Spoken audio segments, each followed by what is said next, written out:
Hey everybody, so when it's cold and wet and raining outside, I like to get lost in a good book. I like a book that will just take me into its world and just hold me hostage and tell me a story, introduce me to characters, and make me forget that it is wet and miserable outside. So today I'm here to tell you about 5 books that came out in 2021 that do just that. They transport you away to an amazing world, all very different stories, very different worlds, but every single one worth your time. I cannot wait to tell you about it, so let's get started.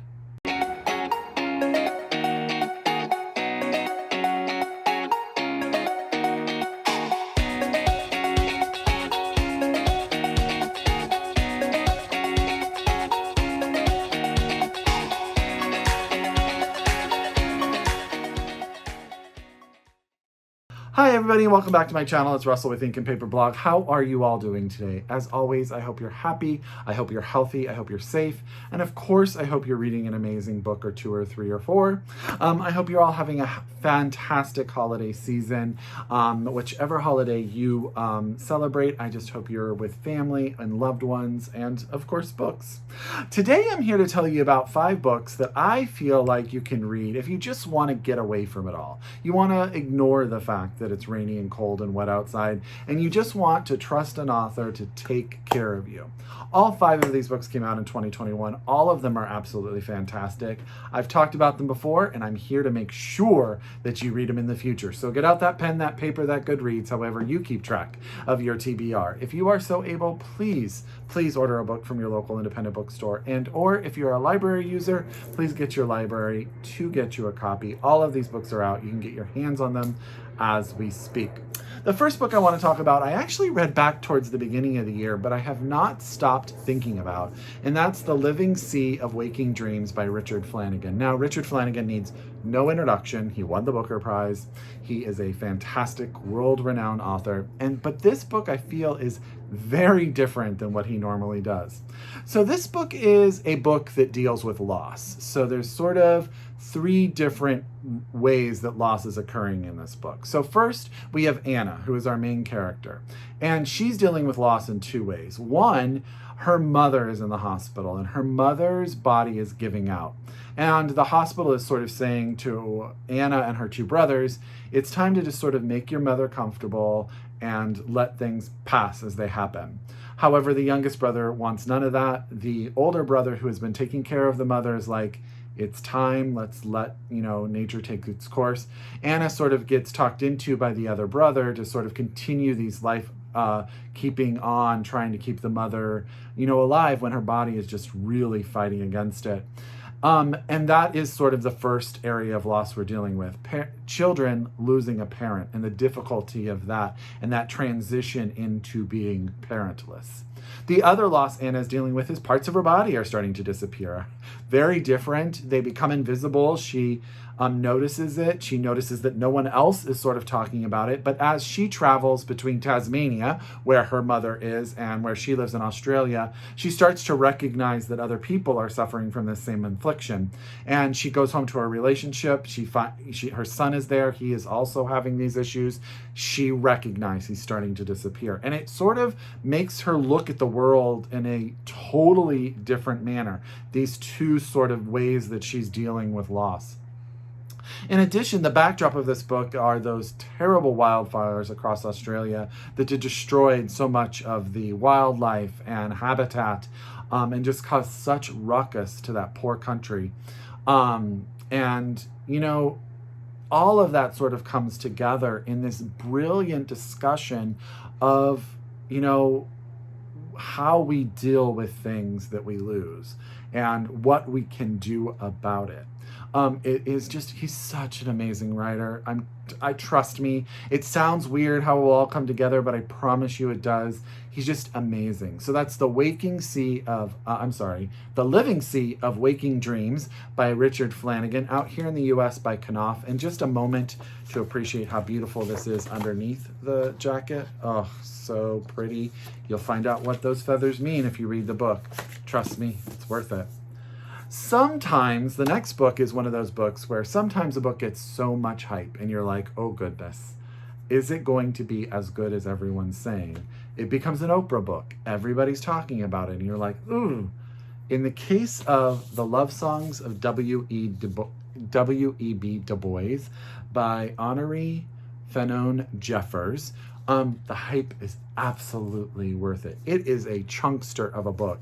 You will be absorbed in this story, but she is an amazing writer. So this book is sort of told in two parts, right? So there is this sort of oral tradition story that starts the book, and we get the story of this family from the origins of slavery through time, basically through the slavery in the South. I'm having a hard time talking because it's so good.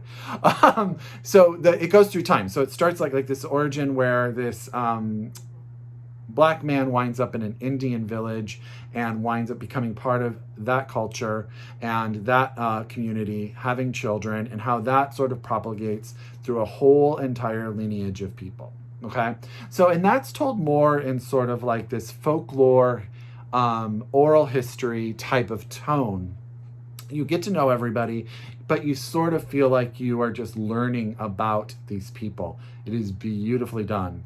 The other story is the story of Ailey and her family. Now, Ailey is a young woman when we meet her, and we get introduced to her and her parents and her family, and we watch her grow up and change as the times changes. So she sort of has all of these moments. It's like almost like a coming of age novel in a lot of ways for her. We watch her learn lessons. We watch her educate herself, make choices.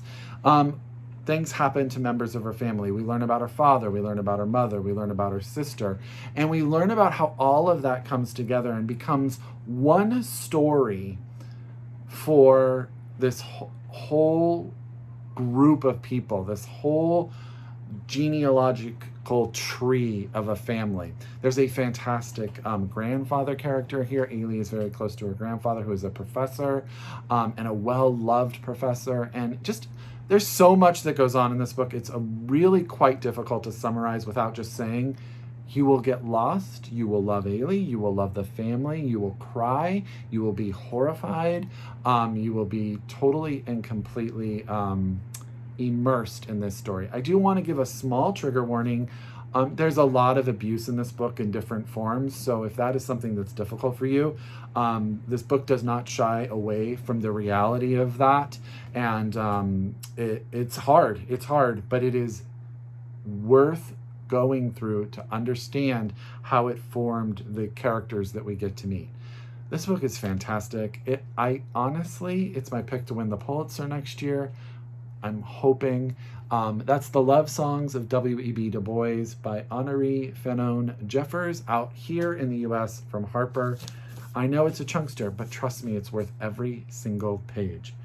Okay, the next book I want to tell you about came out in December, just came out, and that's Beasts of a Little Land by Juhea Kim, and this is out from Ecco Books. Now, this is a completely different story. So we're in like the slavery South through modern times, we're in Tasmania, and now we're going to be in early 1900s Korea. So this book starts with an interaction between a Korean man who was out hunting, sees a tiger, does not kill the tiger, but doesn't quite make it home, lays down knowing he's not going to make it. He runs into a group of soldiers who are out hunting in the same weather, this same storm. It's cold, it's freezing, who wind up saving his life. And saving his life, and he winds up saving theirs because they're lost, and he leads them out of the forest. There's an interaction between one of the soldiers and this man that comes back in sort of circularly, what's the word I'm looking for? Comes back in the story. It sort of is the thing that kind of connects this soldier and the family of this man. Our two main characters are a young woman named Jade, who is very young when she is sold to a courtesan. Originally, she was going there to be a maid, but she winds up becoming an apprentice. And she winds up moving from her town, this small town in the north, to Seoul for many reasons, which I do not want to spoil. But we get to learn a lot about Korea through her eyes, the worlds of the courtesans, and cortisones is a cream, Russell. Courtesans. And then the other main character is a young boy who lives, that is sort of homeless, comes to Seoul just basically to beg and survive. And he becomes his own person, becomes sort of the leader of this gang of youth. And that continues to develop. They meet, and their relationship is sort of effectual through the rest of their lives. On the backdrop of this is the Korean independence movement from Japan and wanting to, and then World War II comes into play. And all of that sort of comes together in this movement for Korea to become independent from the occupation of Japan. And all of that is so immersive. You learn so much history all through the eyes of fantastic characters. Now, this book is heart-wrenching and sad and beautiful. And it's one of those books that you finish the last page just like appreciating how brilliant the author has brought it all together. Does that make sense? It is a fantastic book. And I believe, I'm pretty sure this is her debut, if I am not mistaken. And it's a gem. It really is a gem. If you don't know much about Korea, if you don't know much about the Korean independence movement, I think that it's fantastic to use literature as a gateway to learn more about it. So that is Beasts of a Little Land by Juhea Kim out from Ecco Books. You can get your hands on this one now and just take a moment. I found by asking her, she has signed copies at Powell's. So I ordered a signed copy of her book to be mailed to me from Powell's Bookstore in Oregon. And you can too, if you so wish. Now I'm going to go a completely left turn here. So our first book is like this sort of philosophical discussion immersion. Then we do two books that really deal with history and families and sort of that epic nature of it all. Now we're going into a book that just warms the cockles of your heart and will make you laugh and will make you cry and will just be that book that you need to read if you just need a moment to enjoy a book about familial love, family love. And that's The Guncle by Stephen Rowley. This book is just a gem of a book. So it starts on a sad note. We find out that our main character, Patrick, he is his best friend, who is actually married to his brother, has just died of, I believe it's cancer. And he has sort of been reclusive for a while, living in Palm Springs, but he's going to go home for the funeral, where he's asked to take in his niece and his nephew, who have just lost their mom, because we find out very early on that the dad, to cope with the illness of the mother, has become addicted to narcotics. And so he's going to come to a facility in the desert, and Patrick is being asked to watch his niece and nephews. Now, he doesn't want to do that. That's not who he is. We find out Patrick is actually, at one time, he was a very, very famous sitcom star, and he's sort of pulled away from that, and he lives this life, and he is hilarious. He is so funny. But this book is all about the love of a gunkle, a gay uncle. For those of you who don't know what that term means, I am one, so I appreciate it. And the love he has for his niece and nephew, helping them as they help him deal with the grief and loss of his best friend, but also creating this family. They adopt a little dog. It's hilarious. There's interactions with neighbors. I don't know. I was not in a good mood when I started this book. I was having a really bad time. And there's a discussion regarding brunch. And I was reading it and laughing so hard, I was crying. It was everything I needed at that moment. I'm a huge Stephen Rowley fan. I actually trust him to always do this to me, but The Gunkle was just the perfect book at the perfect time, and I promise you, you will love it. So again, this is The Gunkle by Stephen Rowley. This is out from Putnam, and if you just need a little hug for your heart, that's the book for you this year. Last but not least is a book that I haven't wrapped up either Beasts of a Little Land nor this one, but I wanted to make sure I talked about them before the year ended so you could get your hands on them. And that's Still Life by Sarah Winman. This is also out from Putnam. And I am a ginormous Sarah Winman fan. I have read all 4 of her books. The Year of Marvelous Ways will always be my favorite. Tin Man was a ginormous success. I believe it was longlisted for the Women's Prize. I can't remember if it was shortlisted. And she's just a joy. She reads all of her own audiobooks. She's so good. And this is a book that just is going to take you away to Italy. That's what's going to happen. So at the very beginning of the book, it's the end of the war. And we have a British soldier who is in Florence, Italy, and he is tasked with saving art. That's basically what his platoon is doing at the start. He meets an older woman named Evelyn, an older lesbian woman named Evelyn, and they sort of spark it off. And they know that they have this connection, but it's the end of the war. He winds up going home, back to Britain, and sort of I should probably say, at the beginning of the book, he saves a man's life. A man is about to jump off the roof of his house. He goes up there. He convinces him not to, and then he goes home. And he's sort of living his life. He's in love with this woman, but she really won't commit to him. She has these grandiose dreams. While he was gone in war, she actually met an American soldier and wound up having a child. And it's about the relationships of this group of people. Now, they all focus in this pub, and there's the owner, there's these like eccentric other people. I don't even know how to explain them. It's like all these amazing characters that come together and are friends and just absolutely love each other.